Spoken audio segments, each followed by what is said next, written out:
I was listening to a news show recently that said the first person ever finally achieved a perfect credit score, 850. And the person who got that perfect credit score said what pushed them over the edge to the perfect score is actually having a late payment or passing the balance over for 1 month. I don't think it was a late payment, but he had a balance. He had a balance in one of his cards. Yeah. Sorry, not a late payment, but just made the minimum payment instead of the paying off the full balance. Kind of a fascinating situation, right? Makes you kind of wonder a little bit about what the credit score is really trying to get you to do.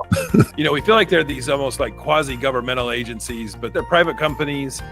They're focused on the consumer, but on the back end, they're selling all your information to debt collectors. They have a really interesting thing they sell called a trigger report that they sell to debt collectors, where if you buy a house or buy a car or take out a loan, all of a sudden your creditors, people always say to me, gosh, it's such a horrible timing because we're trying to buy a house. It's not a coincidence. The credit reporting agency is selling your info to the debt collectors on the back end. So you can't really, it's tough to live without a credit score, but it all feels like a big game a lot of times. So the best way to sound like a government agency is to have bureau in your name. That's right.